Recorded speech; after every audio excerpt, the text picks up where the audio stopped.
You play to his ego, and he will do what you want him to do. What the Saudis wanted from Trump was U.S. help in beating back Iran and supporting Saudi ambitions to become the dominant player in the Middle East. In return, MBS made promises to help Trump and his son-in-law Jared Kushner resolve the Israeli-Palestinian conflict. Mohammed bin Salman would tell people, I see a Middle East that's going to include Israel. But I'm prepared to recognize Israel, have trade relationships with Israel. And I think that was very seductive to the Trump administration and the centerpiece of the peace plan that Kushner kept trying to push. The president and his top aides taking steps to solidify relations with the Muslim world. To give credit to Mohammed bin Salman of his many sought-after accomplishments, the grooming and wooing of Donald Trump has to be pretty close to the top.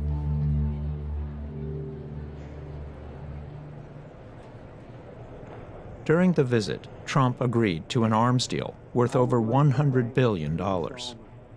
We signed historic agreements with the kingdom, and we will be sure to help our Saudi friends to get a good deal from our great American defense companies.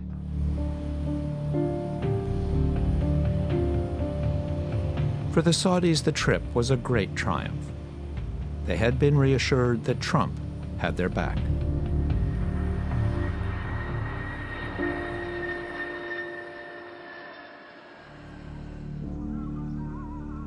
At the exact same time Trump was in Riyadh, I was in Yemen. The war was in its third year.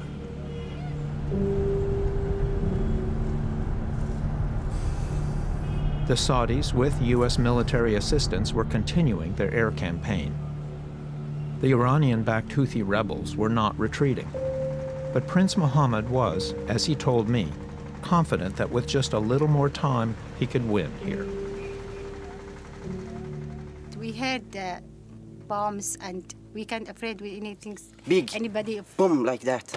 I see the boys of my neighbor died, and the blood on the floor. I visited a Yemeni refugee camp. المرأة دي بفرح وحدة من عائلتهم ماتوا الناس. أتخيلي كانوا يلملموا الشعر من البيوت. الرقب من البيوت، اليدات، النسوان نص. Why are the Saudis doing this? الله العالم ما ندريش. احنا ناس فلاحين، لا في عندنا معسكر ولا في عندنا حاجة. قرية خبط. خربوا البلاد، خربوا حياتنا، خربوا عيالنا، قتلوا، أرملوا النسوان، قتلوا جهال، يتموا جهال. إيش ذنبهم هذول الناس؟ عشان إيران لها بلد يروحوا لها. Then, with the war in Yemen at a stalemate, and within weeks of Trump's trip to the region, MBS launched a new foreign policy adventure against another neighbor, the very rich nation of Qatar. Saudi Arabia, Bahrain, the UAE, among others, broke off diplomatic contact and suspended... For years, the Saudis had accused the Qataris of financing terrorist groups and being soft on Iran. Now MBS chose to act. Within a night, Saudi Arabia cut trading routes, transportation into Qatar. They severed diplomatic relations. It was a demand for total capitulation, turning Qatar into a vassal state. It was a very brutal move. Countries blockading this nation has sent Qatar a 13-point list of demands. Qatar's been asked to curb diplomatic and trade relations with Iran. Among their demands was that Qatar shut down its giant state-owned broadcasting network, Al Jazeera. Saudi Arabia doesn't see why tiny countries like Qatar should have this disproportionate say in the region. So this time, they went for the jugular. The Qataris have pushed incitement and extremism through their media platforms in order to destabilize countries. This is why we are saying to the Qataris, enough is enough. This has got to stop if you want to have normal relations with us. Trump tweeted his support of the Saudis, seeming to agree with them that Qatar was funding terrorism. So good to see the Saudi Arabia visit already paying off. Perhaps this will be the beginning of the end to the horror of terrorism. What Trump seemed to have forgotten is that Qatar is a major U.S. ally that hosts the largest American military base in the Middle East. Trump tried to negotiate a settlement, but the Qataris would not cave to Saudi demands. To the benefit of the Qataris, they have a tremendous amount of financial resources. They have learned to live without their neighbors. They have weathered the blockade without any kind of major economic problems. They, in fact, have prospered. But MBS refused to lift the boycott. He wants to be the most important leader who decides on policies of the region. It's the desire, I think, by MBS to be the dominant regional figure. MBS was also determined to be the dominant decision-maker at home. One man stood in his way: Crown Prince Mohammed bin Nayef. On the night of June 20th, 2 weeks after the attack on Qatar, bin Nayef was summoned by the king. Saudi TV broadcast this carefully choreographed scene.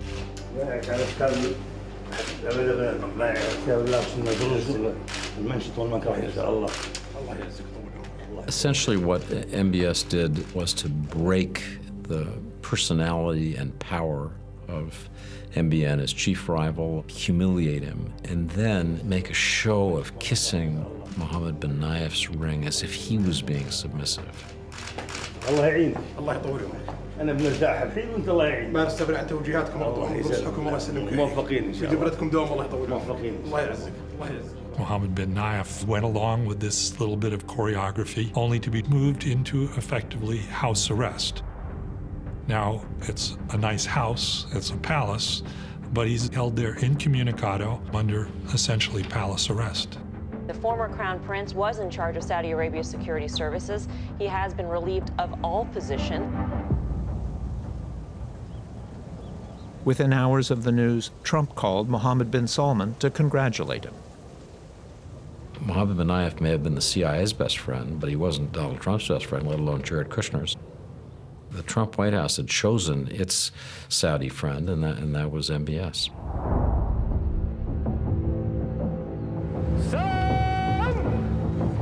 Overnight, MBS had engineered a hugely successful maneuver. As you understood it, and you're close to the Saudis, how did you understand the need to oust Mohammed bin Nayef? My sense is that the urgency that the king and the crown prince felt as to the need for changes in the kingdom's economic and political structure was such that it compelled them to make that decision. With Mohammed bin Nayef removed, the new crown prince, MBS, was now firmly in charge. He became the guy running the royal court. He became the defense minister, and he had also taken over effective control of the interior ministry from Crown Prince Mohammed bin Nayef. The whole ball of wax was now in the hands of one man in a way that was really unprecedented.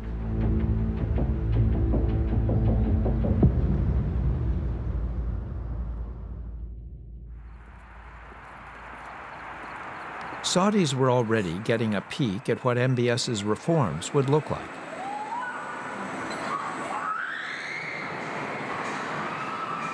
This fun zone had opened inside a Riyadh mall.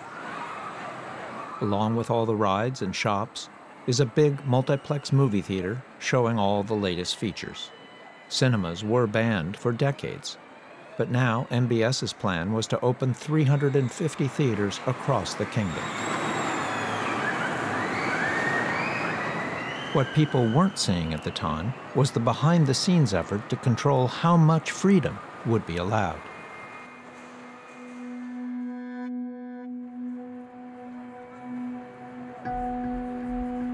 The changes in the kingdom were going to unleash several different pressures. First, you were going to have thousands of religious police who would say, I oppose this. You would inevitably also have thousands of other Saudis who would say, I want far more than you're willing to give. I think the Saudis made a decision that they needed to somehow manage that. In Saudi Arabia, 2/3 of the country is under 30, with the largest population of Twitter users in the Middle East. Saudi was a Twitter country. You know, they expressed themselves on Twitter. They used to call it the Saudi Congress, and Twitter was fairly open.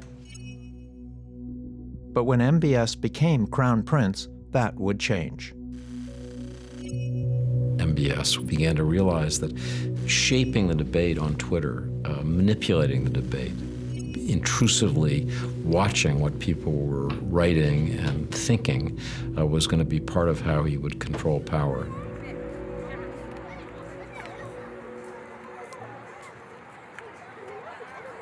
I think it would be a while before Saudis understood what was happening, that the entire landscape of Twitter in Saudi Arabia was shifting from this open platform where people felt comfortable to express opinions to something that was more like an instrument of oppression.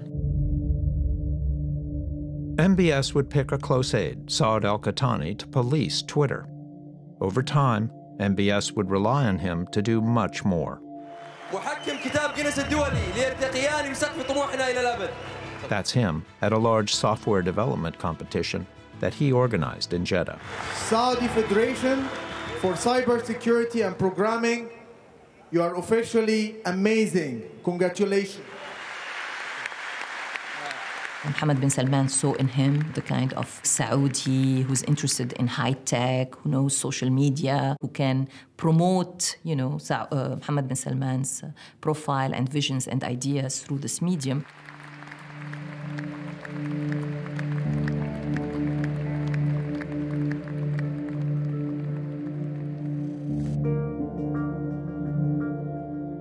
Qahtani had one of the most influential Twitter accounts in the kingdom.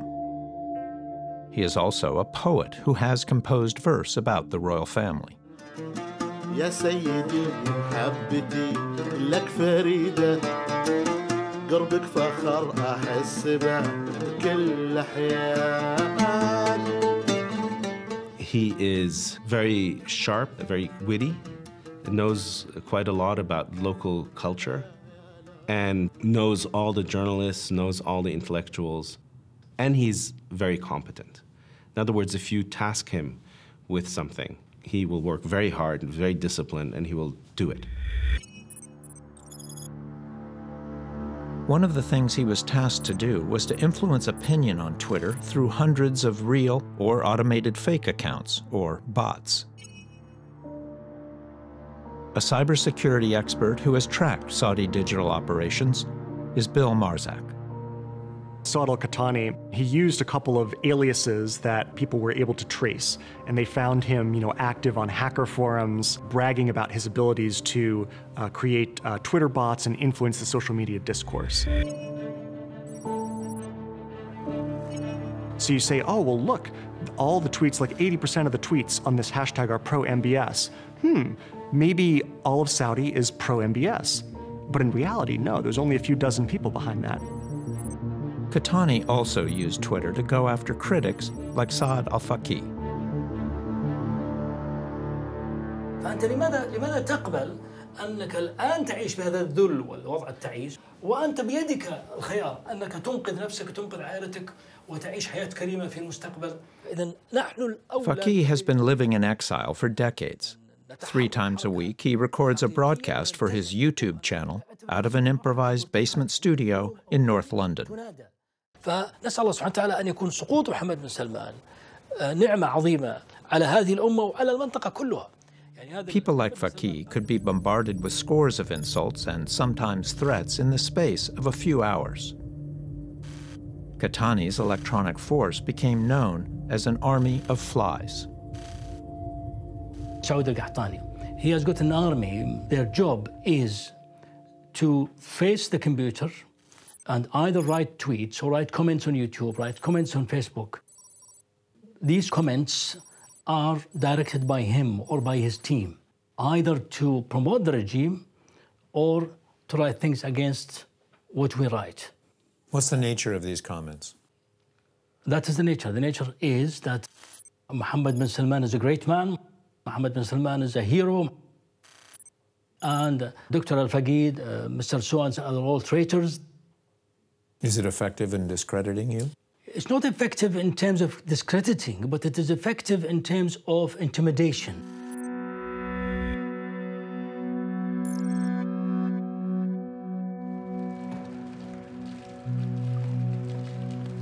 The Saudis may have even infiltrated Twitter.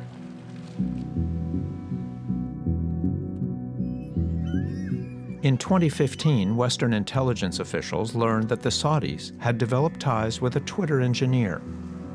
According to 3 sources who spoke to the New York Times, they, quote, persuaded him to peer into several user accounts. Twitter alerted Al-Faqih that he may have been among those targeted. We found out that there was an investigation into this Saudi individual actually being a mole of sorts inside Twitter for the royal court. So, being someone inside Twitter, this employee could allegedly access private details of accounts. And that could be valuable in terms of identifying a network of activists, let's say. Absolutely. I think to a large extent they sort of know who the activists are, but what are they saying? What are they planning? What's going to happen next? The suspected mole was inside Twitter for around 2 years. How unusual is it for Twitter to have a mole inside the company, downloading private messages and taking profile information? Well, it's the first case we've heard of something like this. This was the first time that Twitter had ever sent out one of these, state-sponsored threat messages saying, oh, some nation state is trying to access your account. Although there was no evidence that he shared information with the Saudi government, Twitter, with no public comment, fired the engineer, Ali Al-Zabara. We were unable to reach him. He has left the United States, and he is now inside Saudi Arabia working in an affiliated organization to the royal court. While at the royal court's media office, Khatani also created a special hashtag on Twitter. It started as a register of all those opposed to Prince Mohammed's Qatar boycott. But it grew to become much more. The official hashtag is Blacklist. Every name on it will be looked into. The blacklist invites every citizen of Saudi Arabia to become an accomplice in identifying a person to be put on blacklist. Whether it is policy to open up the economy, whether it is about women's driving, or simply about his position on the Israeli-Palestinian conflict. You might have a dispute with someone, you might actually inform the authorities that they are critical of the regime. And this is basically the deepest point in repression, when it sinks so much that it makes citizens its own arm in controlling the population. A specific blacklist was put together to target journalists. Saudis learned about it on Saudi state TV. تفاعل مغردون عبر تويتر في هاشتاج قائمة سوداء للإعلاميين المسيئين. On that blacklist were people who Khatani thought were speaking against the Crown Prince, speaking against existing power structure in Saudi Arabia.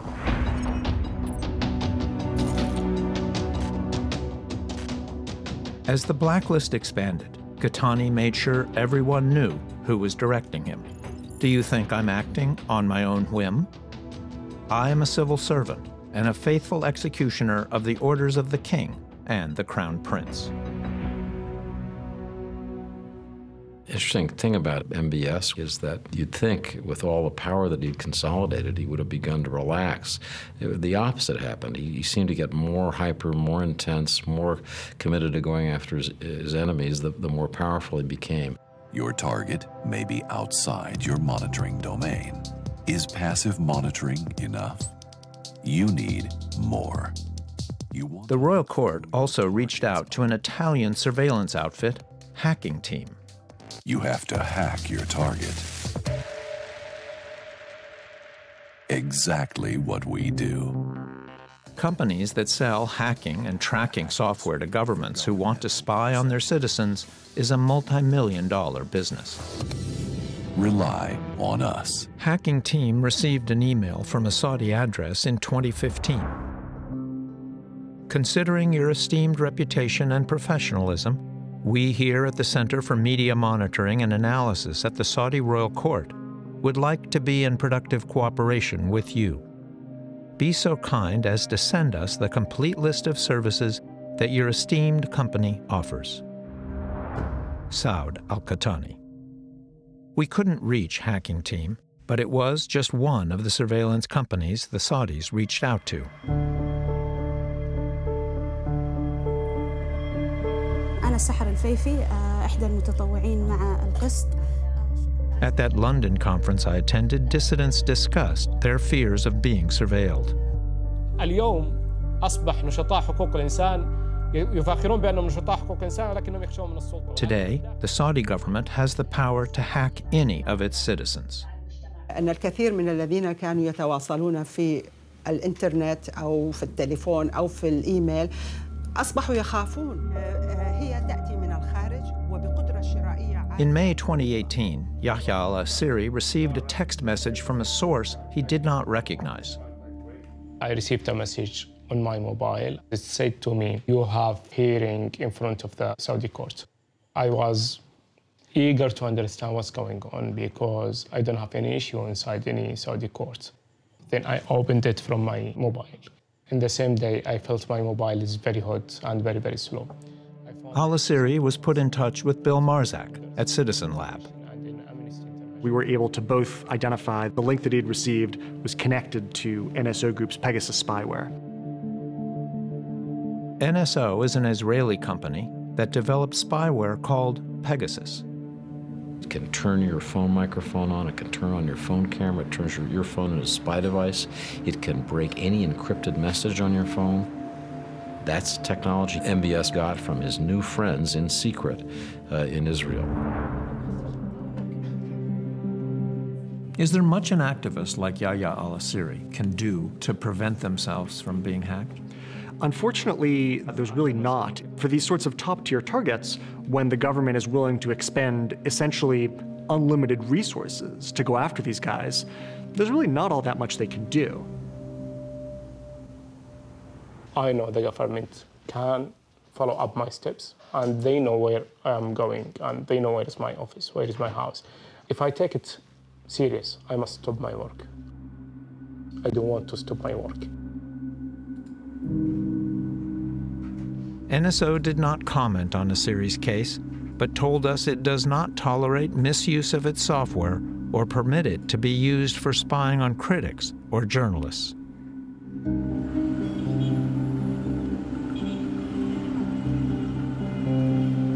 Back in Saudi Arabia, Jamal Khashoggi had not been able to work for months. He could travel, but he was still banned from writing, tweeting, or appearing on TV. He was still hoping that this decree or order will be reversed. So he said, maybe if I toe the line for a while, then they change. Then I see him later, and still the order has not been changed. I remember him saying, you know, I have to do something about this. Me being at home, not being able to, you know, tweet, write, especially write, is no longer bearable.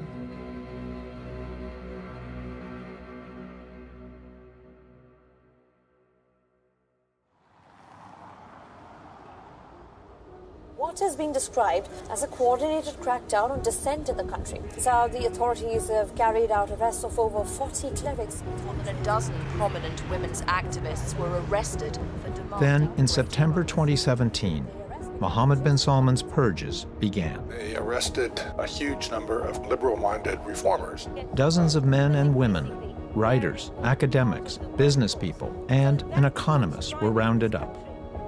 The Crown Prince is clear. Anybody who goes against him, they're in trouble. Issam al-Zamil had just returned from the U.S., where he had been part of an official Saudi delegation. But in a series of posts on social media, he had cast doubt on Prince Mohammed's valuation of a Saudi Aramco IPO. That would lead to his arrest. After a year in prison, he was charged for, quote, seeking to stir up sedition in the kingdom through his Twitter account. Prominent religious figures were also arrested. One of the most well-known was Salman al-Auda. Among those outside of the official clerical establishment, does anyone compare to your father in terms of popularity? None whatsoever. I mean, he's been followed by 14 million followers. The king has 6 or 7 million followers. At the time of his arrest, the Saudi-led boycott of Qatar was in its 3rd month. In this tweet, al-Auda expressed hope that the two leaders, MBS and the Emir of Qatar, could be reconciled. He was just praying, and they said literally to him, neutrality in this crisis is treason.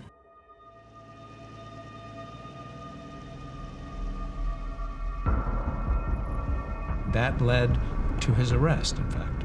Yeah, that's why they are seeking death penalty against him right now. For Mohammed bin Salman, these are threats to his absolute authority. Al-Auda was charged with a total of 37 offenses, including, quote, spreading discord and inciting against the ruler. He was probably the foremost figure in Saudi Arabia associated with a kind of religious reform current that leaned towards democracy.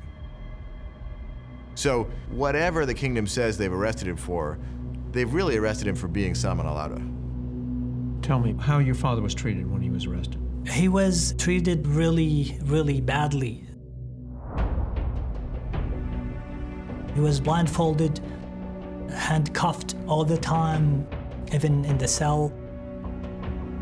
Chains were put in his feet.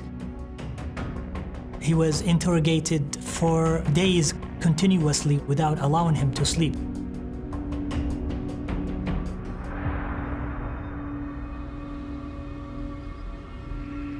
As reports of the arrests appeared, Jamal Khashoggi's name began surfacing in articles. An editor at the Washington Post took notice. We were hearing the reports about the crackdown, and I saw Jamal Khashoggi's name being quoted in a few pieces about the situation. And I just figured, well, why not reach out to him? And so I gave him a call. Khashoggi had recently left Saudi Arabia. When he'd settled in D.C., I sat down to talk with him. Before all our cameras were rolling, he spoke personally for a moment. He told me he was uncertain about what he would do here. So basically what I'm doing right now is just restructuring my life. I don't want to be a dissident, but in the same time, I don't want to go back home and be silent again. And also I could be banned from traveling. Soon after, Khashoggi decided what to do. He published his first column in the Washington Post. Saudi Arabia wasn't always this repressive. Now it's unbearable. He was upset when Salman al-Auda was arrested. He was upset when other activists was arrested. And he kept saying, these are moderate people, these are not the extremists, and they are arresting the moderate people.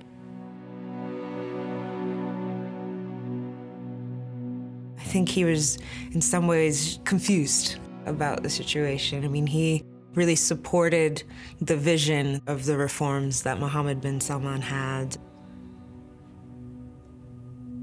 I mean, it was a very personal essay. You see that he was wrestling with his decision to speak out or not. And we decided to translate it into Arabic so that people in the whole Arab world could read it. Did you recognize at that point that there was any danger in this for him? Mortal danger? No. Personal sacrifices? Yes, of course.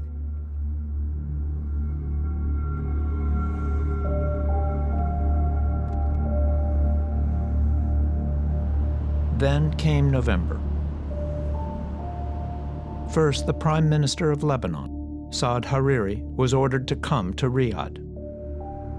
He was asked to come to the palace for a meeting, and he was taken away, put in a room. He's handcuffed, he's slapped, he's maltreated. The Saudis charged that Hariri had not done enough to counter Iranian influence in Lebanon. He was put on a Saudi TV channel reading a resignation letter. A truly remarkable event. Prime Minister Hariri is essentially ordered, more or less at gunpoint, to give up his job. He says he was resigning because Iran was interfering in Lebanon and fomenting, quote, discord and destruction in the region. يشهد على ذلك تدخلاتها في الشؤون الداخلية للبلدان العربية. The kind of aggressive tone against Iran is not something that Hariri has endorsed or will endorse. And so they knew it was a forced resignation. He was eventually released and would rescind his resignation. But there was more.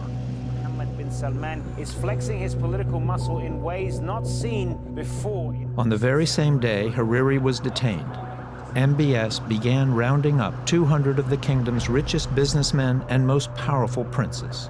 These are incredible times in Saudi Arabia. Some of the detainees reportedly held here, Riyadh's glamorous Ritz-Carlton. Especially the older guard are extremely worried by these changes that are happening. The Ritz was in essence the Big Bang.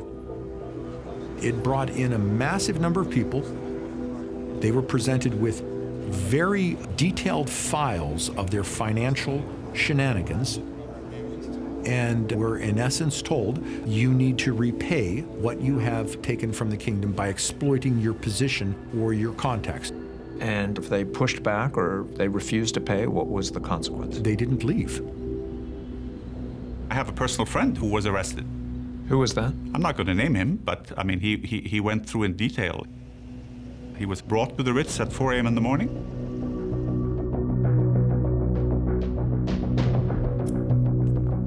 He said it was extremely well organized. They checked him in, gave him a medical test, asked him if he had any medicines that he needed, and then gave him a room where the door had to be kept open, but he had full access to room service and a TV. And he was interrogated, I think, for a month.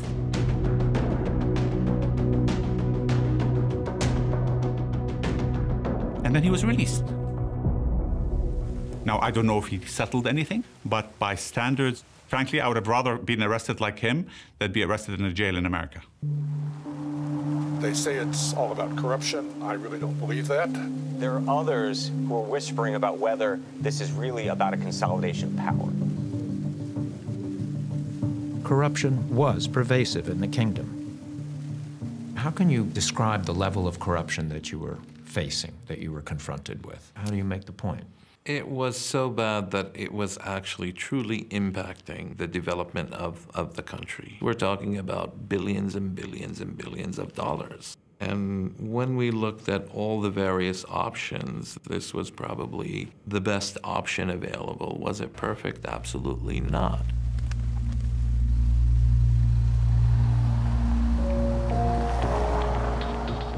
President Trump condoned the roundup.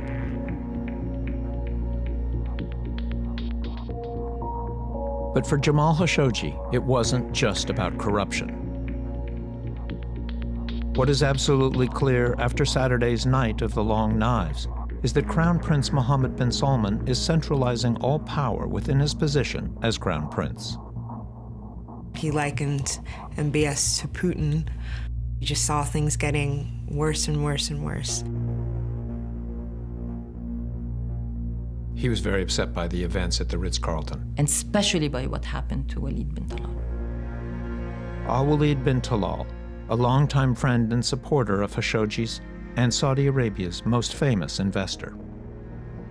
Jamal Khashoggi's feeling was, as he would refer to MBS, if this kid was able to go that far and arrest somebody like Walid bin Talal, then there are no bounds to what he's going to do to people like him.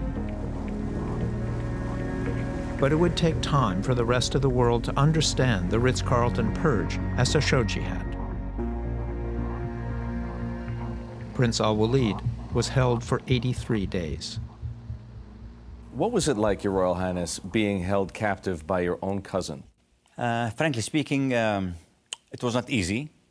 I have to confess that. To be held against your will. How would you describe your relationship? No one believe it. My relationship right now with Prince Mohammed bin Salman, this guy, is not only as strong as before, stronger. And this is shocking to many people. You've forgiven him? No, I didn't say forgiven. I forgot and forgiven the whole process completely. It's behind me. Completely. Completely.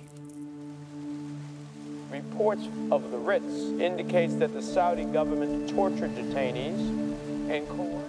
But as other people were released, reports of abuse and torture seeped out to the press. Inmates required to sign over their fortunes in order to be released. Family members of detainees have told reporters that MBS's close aide, Saad al-Qahtani, acted as their interrogator. What's been pretty clear is that he played a principal role in the Ritz-Carlton being turned into this gold-plated prison.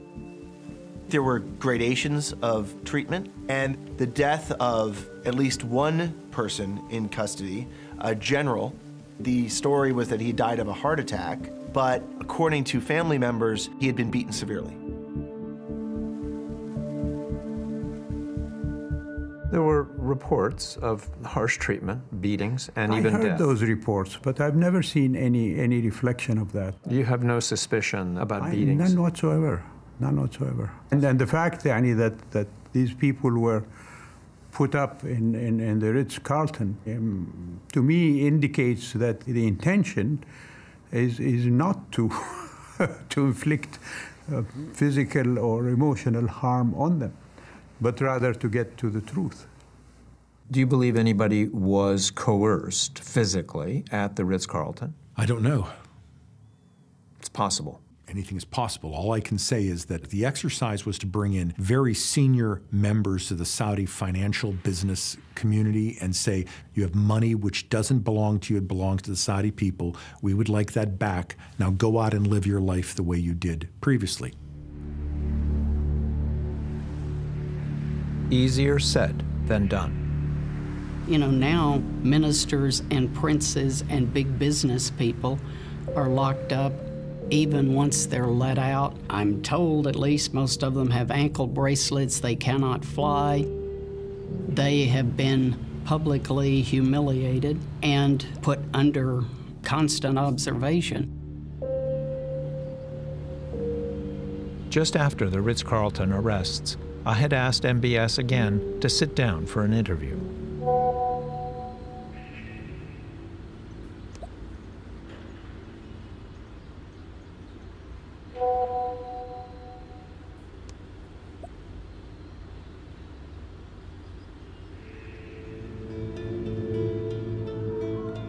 Meanwhile, MBS's war in Yemen had gone from bad to worse. In November 2017, after a Houthi missile landed near Riyadh, the Saudis imposed a blockade, making it impossible for food or fuel to get through. 2/3 of the country's population was already facing food shortages. Hospitals were overwhelmed with an outbreak of cholera.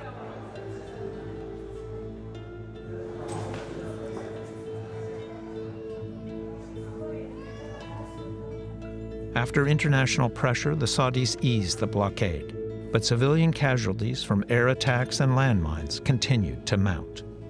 شو صار؟ شو كنتي عم تعملي؟ كان انسرح المونا ورجع قرح بيلع. قطعت رجلي ذاك الساعة. Spokesman for the Saudi-led campaign in Yemen, Major General Ahmed al-Asiri. Let me tell you something. When you conduct a military operation, mistake could happen. And there is no single allegation which does not investigate. Do you have a count of the number of civilian deaths that have resulted from your operation? How many civilians have died as a result? No, we don't have numbers of civilian death of cause of the Yemeni government have this. Okay. What was their number? Ask the Yemeni government. By the end of 2017, thousands of civilians had already been killed, many more wounded.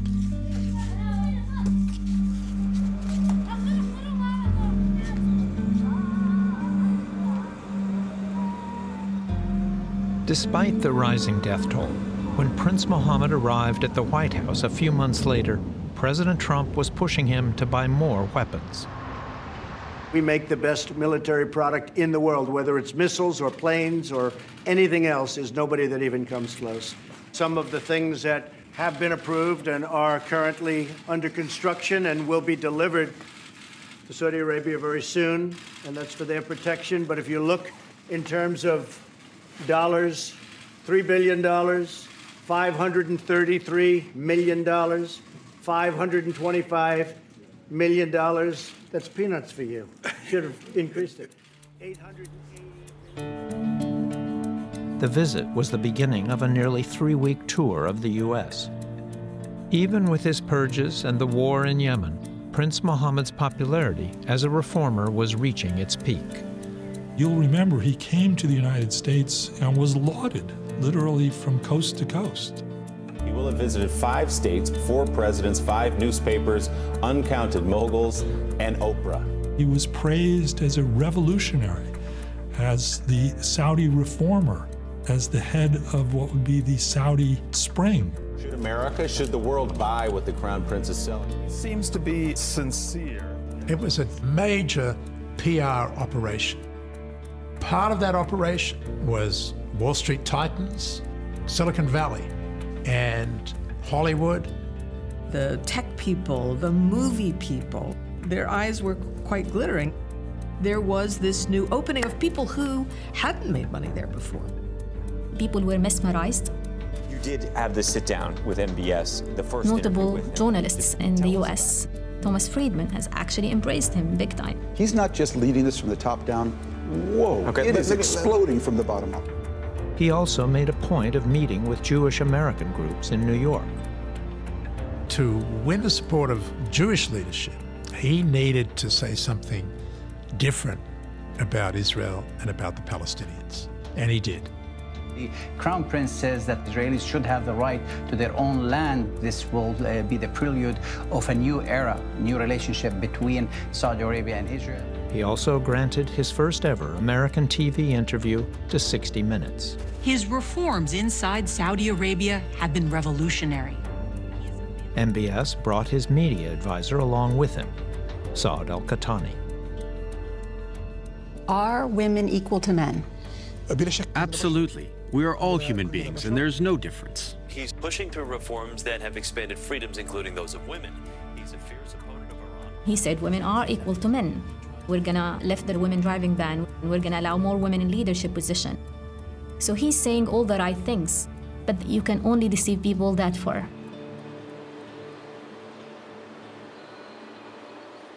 Shortly after his return home, the ban against women driving was due to be lifted. One of the activists who had campaigned for it was Lujain al-Hathlul.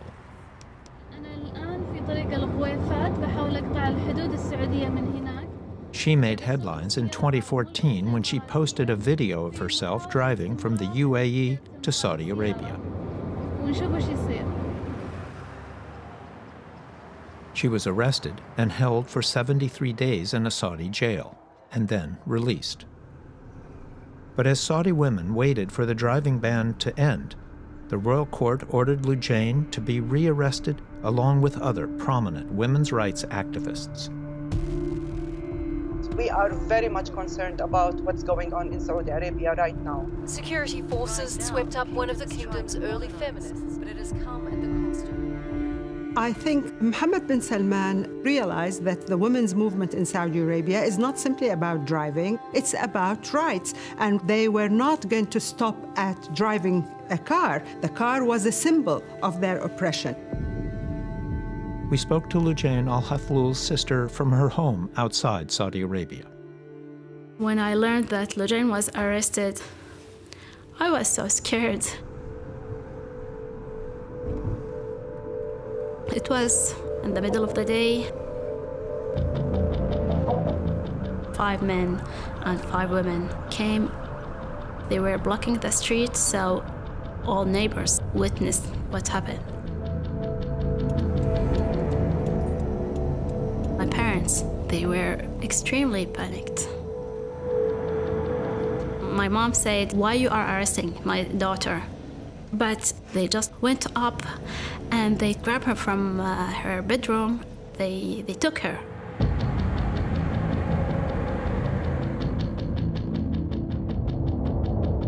The other arrests were similarly staged. They are telling the women a message that you should not ask for more rights. When they went to Hatun al-Fasi's house, they brought Klieg lights and lit up the neighborhood. And they did it in front of her children. They don't do that. Jamal was the one who showed me the Saudi newspaper that has all of their faces and traitor, traitor, traitor. I mean, I cannot tell you how shocking that was.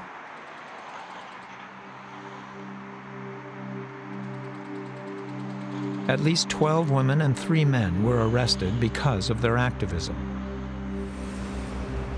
Human rights groups believe the number to be much higher. Khashoggi wrote, "Repression and intimidation are not, and never should be, the acceptable companions of reform." He urged MBS to order the release of Hathlul and the other women who campaigned for women's right to drive.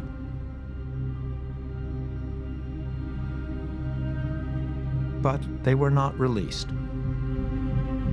Hathlul's parents were not allowed to start visiting her until months later.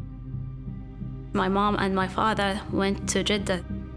They took the plane to visit Lujain at Dahban prison.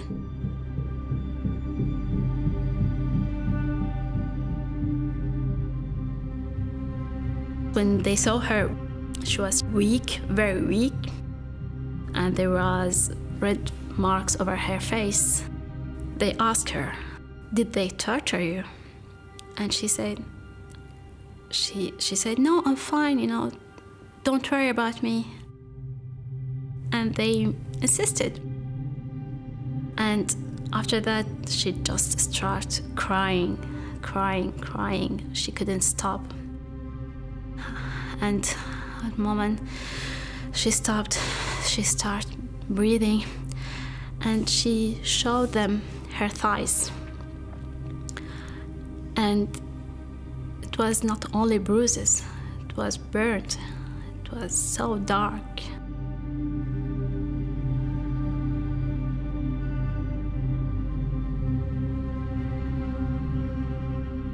And she said they were going to throw me in the sewage system. And they were repeating this to her. She thought she was going to die.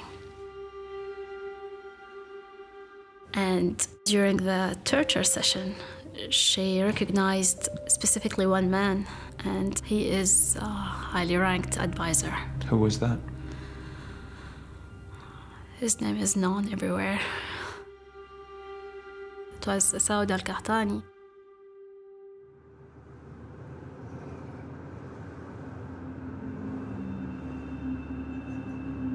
Some of the other women arrested also endured torture. Samar Badawi, Aziza al-Youssef, Iman al-Nafshan, Shadan al-Anesi, and Nof al-Dosari. There are also reports of sexual harassment and assault.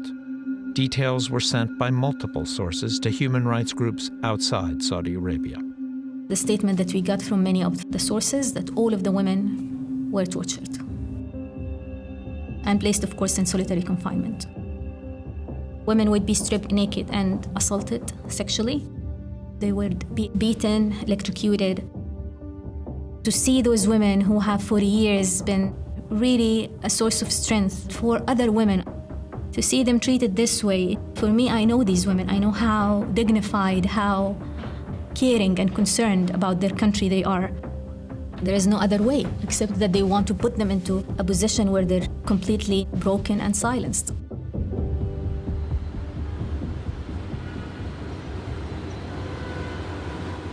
Qahtani has not commented on any torture allegations. Al-Shaikh attempted to report her torture to officers of the Saudi Human Rights Commission who had visited her in prison. The Human Rights Commission visited her, and she said, "Are you going to protect me?" Because she gave them the name of Saud al-Qahtani, and she is so scared of that. And they said, "Of course we can't." We cannot. We cannot. No, of course we cannot. I tried to call the Human Rights Commission to get a comment. They didn't respond. We decided to just go over there.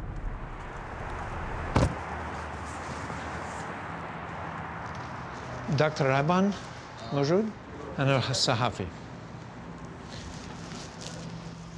لا؟ لا.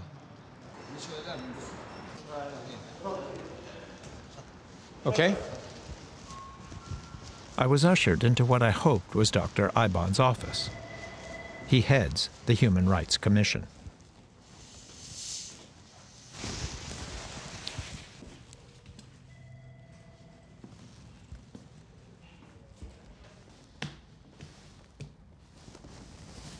They don't know what to do with this. Hello. Finally, I was greeted by a translator, Aziz, and an office assistant. As you know, there's lots of controversy right now about the handling of prisoners. And we wanted to ask questions about the conditions in the prisons, about the conditions for the women, particularly. Yeah. Dr. Bandan, I think, is the best one to answer such questions. Okay, is he here? We are trying now. He's trying to call him. Why is it so difficult to get an appointment to see Dr. Iban? Me, myself, I don't know. Really. Despite it being a workday, I got nowhere.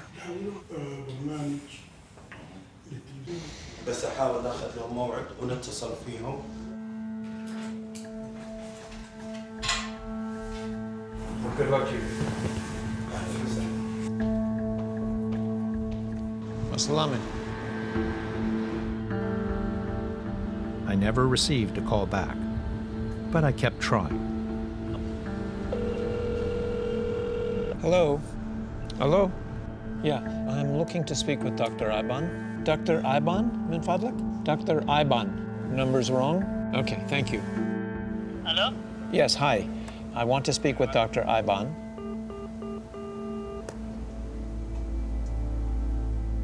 I also tried to contact the public prosecutor and the Minister of Justice.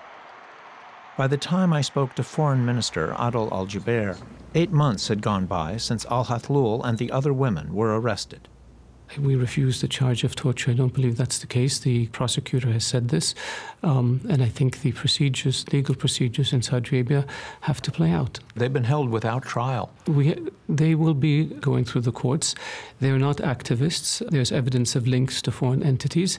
There's evidence of attempting to recruit people in sensitive positions. That's the charge, but that hasn't been proven. It will be proven in court. Who do you hold responsible for what's happened to your sister? Good question.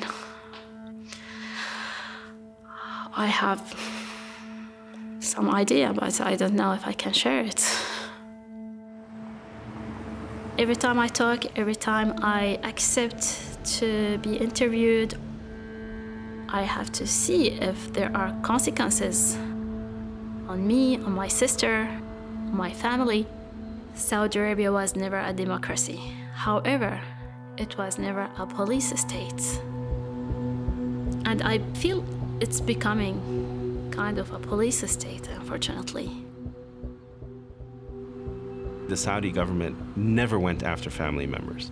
Now the system is actually engaged in collective forms of punishment. In D.C., Khashoggi was also feeling the wrath of MBS. His son, Salah, the only one of his children still in Saudi Arabia, had been forbidden to travel. One of the first things he said to me is, they've put my son on a travel ban, and it's just not fair. He's not political at all, and there's nothing I can do about it. And my understanding is that he sent a message to Saud al-Qahtani telling him this has come to very low standards, that you are now going after my son. But he received no response from Saud al-Qahtani. His wife, fearing for her and her family's safety, asked for a divorce. And that was extremely painful to him. Jamal was also being harassed on Twitter by Qahtani's notorious army of flies. What we talked about is, did I know anybody at Twitter to turn it off? It was the bots, the army, the flies.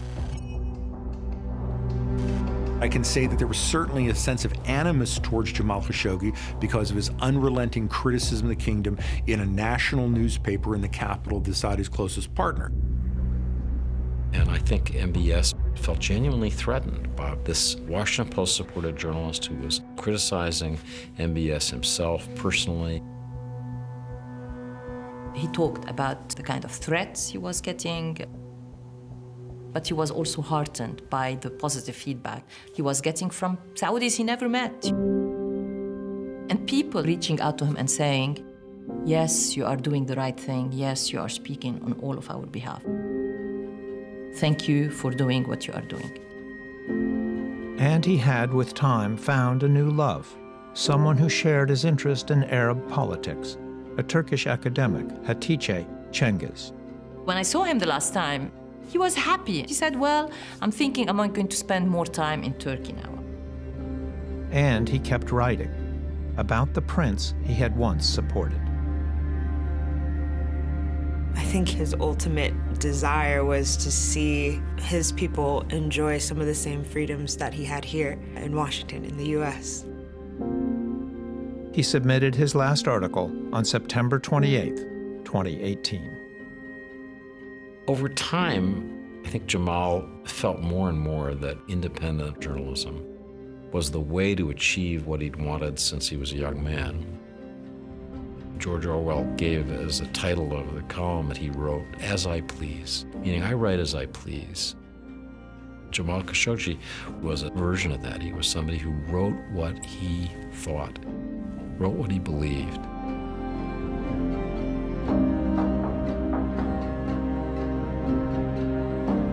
Do you think Jamal had any idea that he was playing with fire? I think that Jamal hadn't fully realized how different this system had become.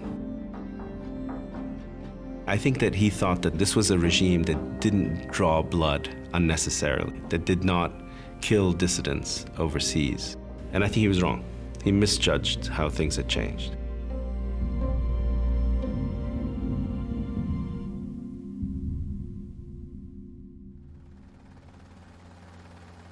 He was last seen in Istanbul. Angela, where do you think he's gone to?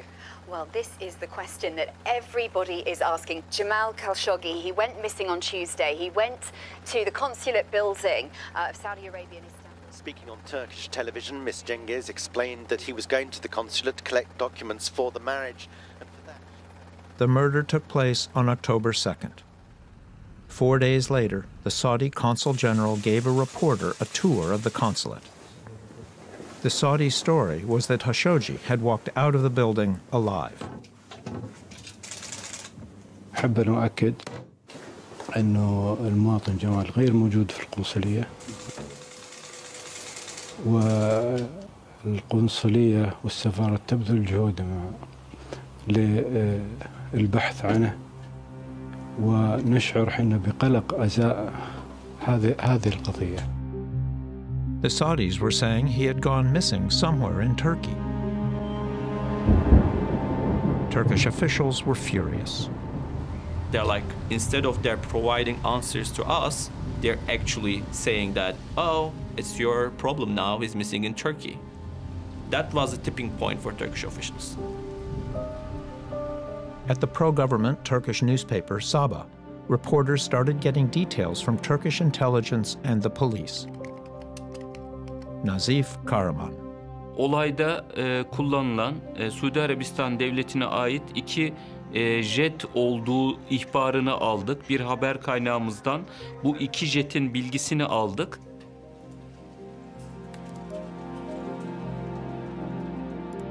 By the time the reporters had learned about the 2 Saudi planes, the jets had left Istanbul. Then they were told more. Abdulrahman Simsek. Vahşice bir cinayete kurban gittiğiyle ilgili bilgi verildi.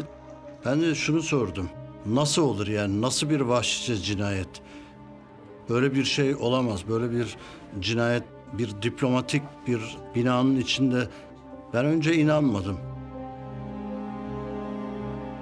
Yasin Aktay, advisor to Turkey's President Erdogan, heard details of the murder. When you learned that the police had concluded that he had been murdered, can you describe that moment? That moment was very, very difficult for me. They said me, they are animals. They are animals. They are worse than animals. They killed him like dogs, and he was crying, and I cried. I just couldn't come to myself for a couple of minutes. I just couldn't believe the fact that they cut him into pieces. I texted MBS.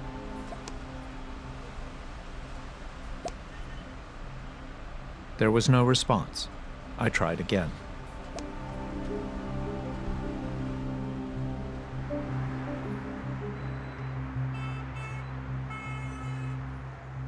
Did you know Jamal Khashoggi? Yes. I've known him since the late 80s. And what kind of man was he? He was a journalist, he was an editor, he was a kind person, and he had a family, he had children. And what happened to him?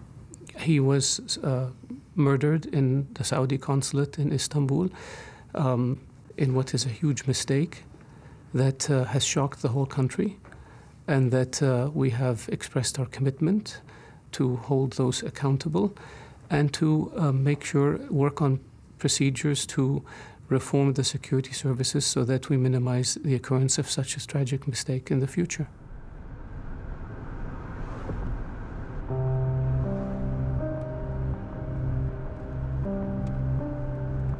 Jubair says they are committed to investigating what happened.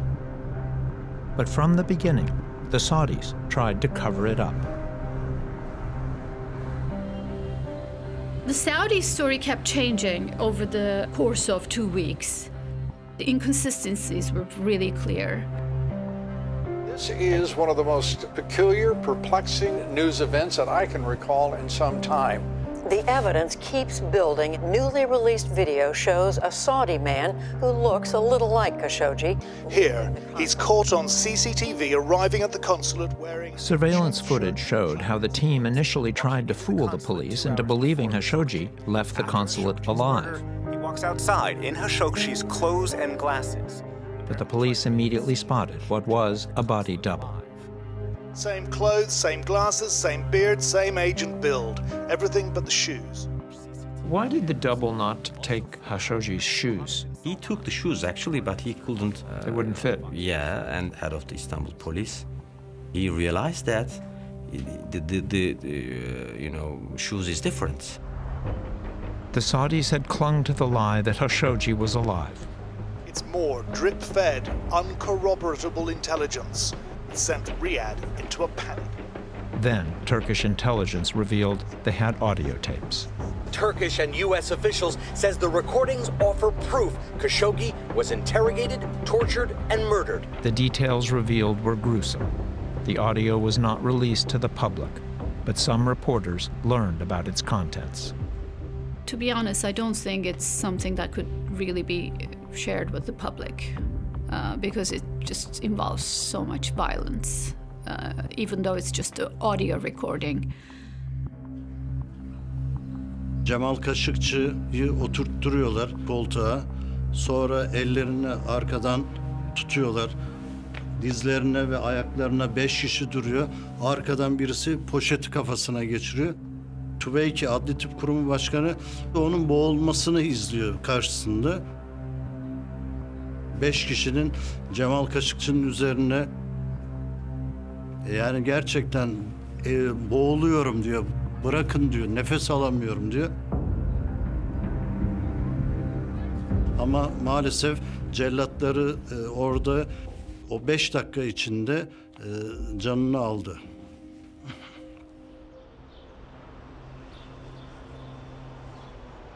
Have you heard that tape? And does it conclusively point to the Crown Prince as ordering the killing of Jamal Khashoggi? No, I haven't listened to it. And I guess I should ask you, why do you think I should? What do you think I'll learn from it? Unless you speak Arabic, what are you going to get from it? Within a week, National Security Advisor John Bolton and Jared Kushner had called Riyadh.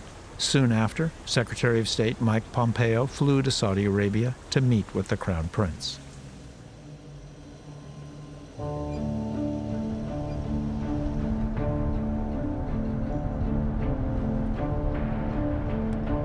Meanwhile, the case for Prince Mohammed's involvement was tightening. After weeks of denials, Saudi Arabia is changing its tune. Saudi Arabia now going further, admitting that the killing looks to have been premeditated. These were not low-ranking figures, so they couldn't have done what they did oblivious to the prince, could they? The Turkish media had identified all 15 of the Saudis who flew into Istanbul. Who are these people who are on this 15-man team, one of whom a forensics autopsy expert? 5 of them are reported to have worked under MBS's aide Saud al-Qahtani at the royal court. And one key team member was on the Crown Prince's personal security detail, the alleged ringleader on the ground, Maher Mutreb. One man, Maher Mutreb, he's been seen traveling with the Crown Prince all over the world, potentially as a bodyguard. After the murder, the Saudis called MBS's private office. It's inconceivable that Mohammed bin Salman didn't know. You went on television on Fox News on October 21st, and you said that none of those involved in Khashoggi's death had close ties to Saudi Crown Prince Mohammed bin Salman. Because he has, these were security individuals. Security people have rotations. They sometimes serve for specific times in terms of security or other issues. But these weren't just security individuals. Mutreb, who traveled extensively with the Crown Prince, including in the United States, was on the scene. Are you saying that you didn't know that the people that were involved in the murder were close to the Crown Prince at the time that you said that? The Crown Prince has a lot of people who are close to him or who claim to be close to him. He has a lot of people who take their pictures with them. Then I asked about Qahtani. Qahtani allegedly ran the operation from outside Turkey. Qahtani wasn't just one of a lot of people. Look, you're asking all these questions. He was a close aide to the Crown Prince. Where is he now? You should ask the public prosecutor. The public prosecutor won't talk to us. Then you should call him again.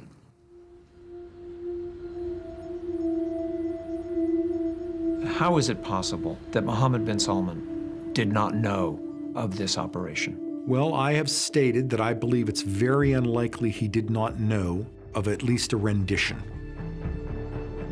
I can easily imagine that the decision-making might have been as simple as Saud al-Qahtani saying, we have this dissident, we will conduct a rendition operation from Istanbul, and being told, go ahead.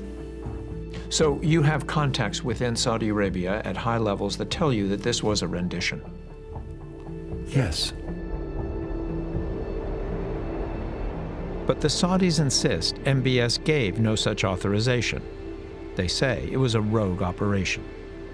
You're saying that this is being investigated by the public prosecutor? Yes. But at the same time, you have declared it a rogue operation. So you've reached a conclusion that this was a rogue operation before the investigation is complete. Of course it's a rogue operation. Nobody authorized this. Who would authorize the murder of a citizen? How do we know until there is an investigation? It seems to me that you have made up your mind before you watch the... No, you've made up your mind that it's a rogue operation. It is a rogue operation because there is no authorization for them to commit this crime. There was no authorization for them to commit this crime. That's why it's a rogue operation. How do we know that this was a rogue operation? You say it's a rogue operation. Because Our leadership says it was a rogue operation, and our leadership has not lied to us before. There were a series of statements made immediately after the killing of Jamal Khashoggi that have proven to be false, that have proven to be lies. That were based on reporting by this rogue element. And they're going to be taken to court and face their fate. The Saudis have been unclear about who authorized the operation. But they have said one man, General Ahmed al-Asiri, the former spokesman for MBS's war in Yemen, was involved in the planning. You know General Asiri? Yes. Do you think he's in any way capable of mounting an operation like this? On his own? Absolutely not. He wouldn't dream up a plot like this. This is a servant of the state, used to taking orders. It's just not in the nature of how the Saudi bureaucracy works. They got caught red-handed. They attempted to come up with a cover story, but the cover story doesn't add up. It was carried out poorly, and the cover-up was one of the worst in the history of cover-ups. There's so many holes in your story. The story that you put out there, even the president in the United States said this is the worst cover-up I've ever seen. With all due respect, we put out the stories as we have it based on the facts that were established. We have never, in the history of Saudi Arabia, had a situation where a Saudi citizen was murdered. This is not how we operate, and this is not what our values are. Is there anything about this young prince that worries you? You know what my only worry is? I've reached an age where I don't know if I'll be around when the fruits of what is happening in Saudi Arabia will be picked.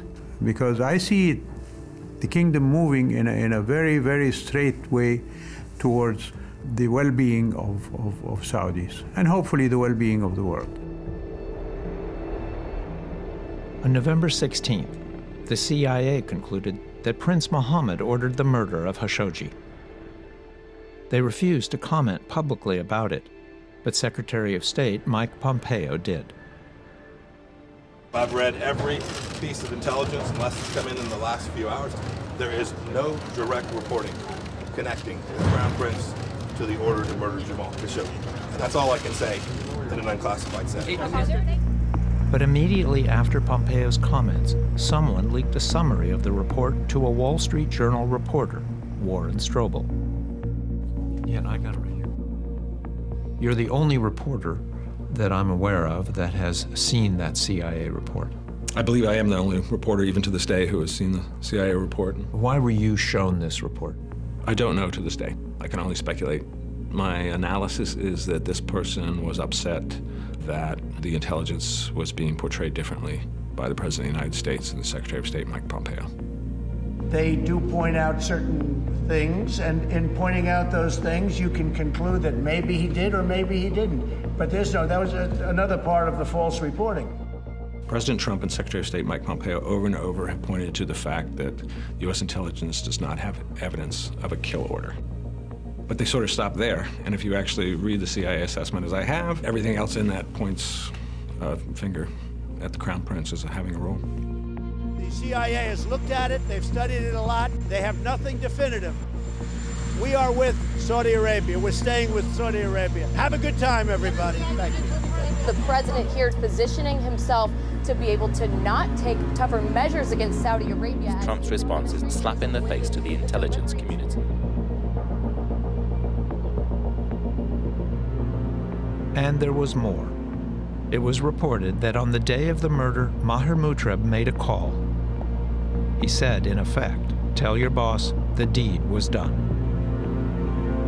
The phone number that was being called in Riyadh was the Crown Prince's office.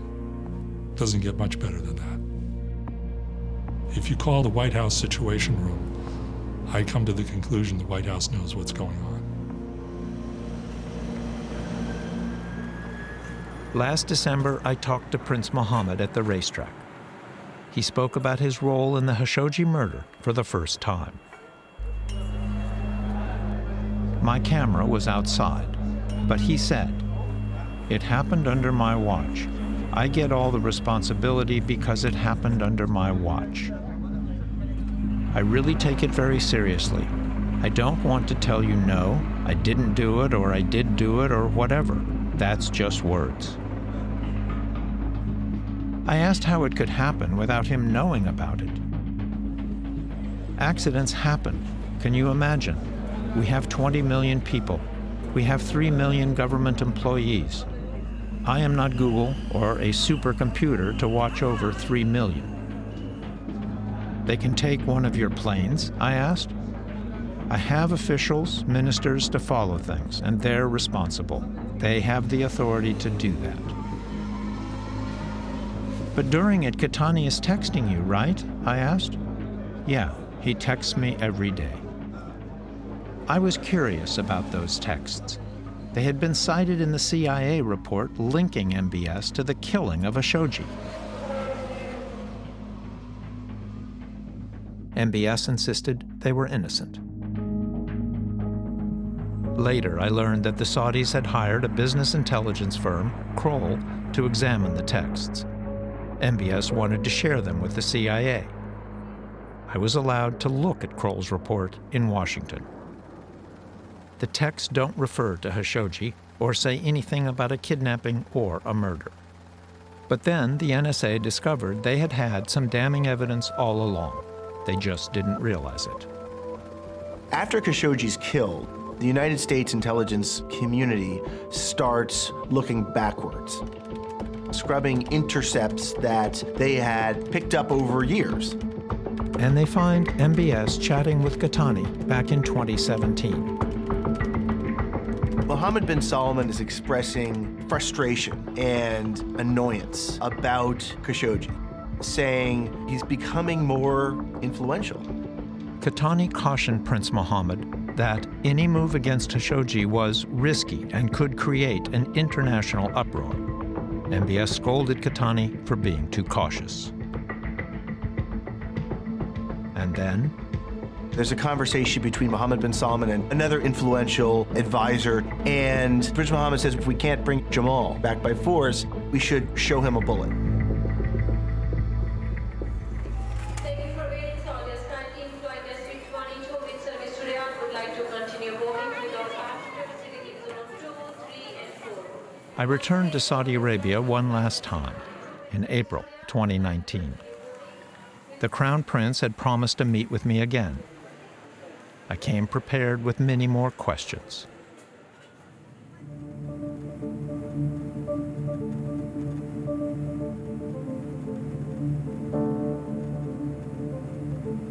When I arrived, he changed his mind. I was not able to ask any more questions about the Khashoggi murder. But more evidence kept on coming. In June, Agnes Callamard, a United Nations human rights expert, issued the most detailed report to date on the Khashoggi killing. I saw her in London at a conference. Killing of Mr. Khashoggi. 15 agents flew to Turkey, 8 of them in a private jet, which had diplomatic clearance. 2 of them had diplomatic passports. There is no other conclusion but that the killing of Mr. Khashoggi is a state killing. It should be seen to constitute an international crime for which universal jurisdiction attract. In preparing her report, Callamard was granted access to the audio recordings of the hit team as they discussed their plans. I listened to the tapes within the premise of the Turkish intelligence. And you heard a conversation. Tell us about that conversation. So that conversation is within an hour before the killing. Mutreb is asking whether or not the trunk of the body will fit into a normal bag. Does it need a stronger bag? How do you disjoint a body? That too is being discussed to Beji. The doctor raises some issues regarding having to cut on the ground because he's never done that. They are seemingly rehearsing, planning the act of killing an hour later. Since the horrible murder of Jamal. At the London conference, Calamard joined Khashoggi's fiancé and others, calling for her report to spur further action. I would like to ask you all to use this report as a means to prevent an attempt to silence us or push the matter under the carpet. The murder for Jamal Khashoggi, it is not the first crime from the Saudi regime. So what we want from you to pressure your politicians, your media, to stand with the Saudi heroes behind the bars and to ask the justice for Jamal Khashoggi. This is about the freedom of people to say what they want, to tweet what they want, to blog what they want, to speak about what they want without fear that they will be executed for it. The fact that the killing of Jamal Khashoggi is still making the news, that needs to continue, because that's what is going to annoy the hell out of them and be the mosquito in the tent that they can't ever get rid of. Thank you very much, Agnes. Thank you.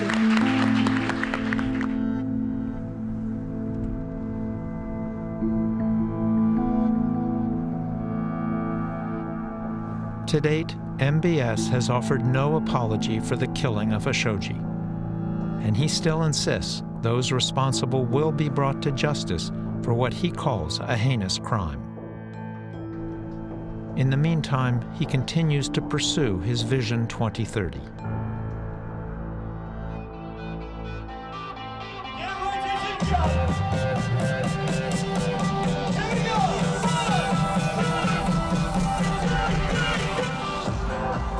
With sporting events and big concerts, he is trying to win the hearts of young Saudis.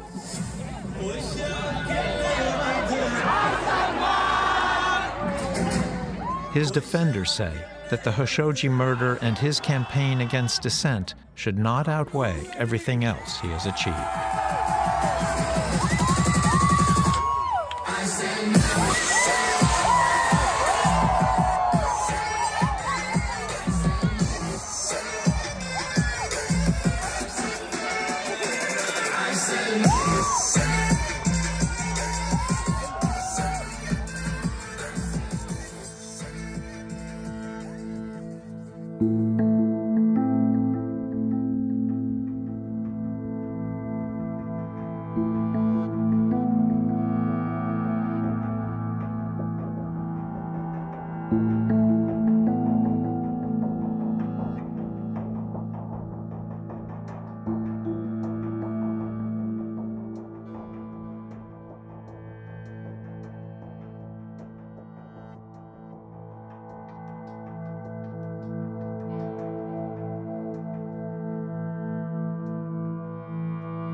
The Philippine leader has faced harsh criticism for launching a bloody drug war. Thousands of people have been killed in the brutal crackdown. My campaign against drugs will not stop until the last pusher and the last drug lord are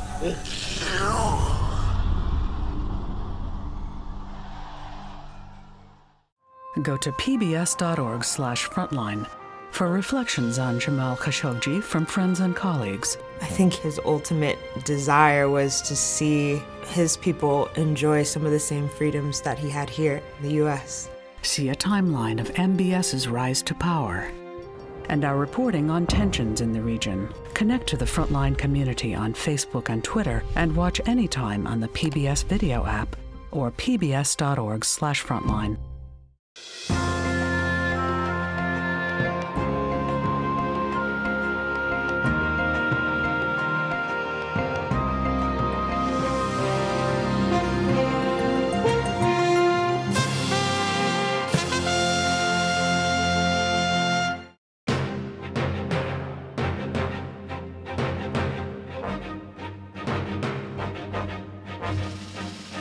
For more on this and other Frontline programs, visit our website at pbs.org/frontline.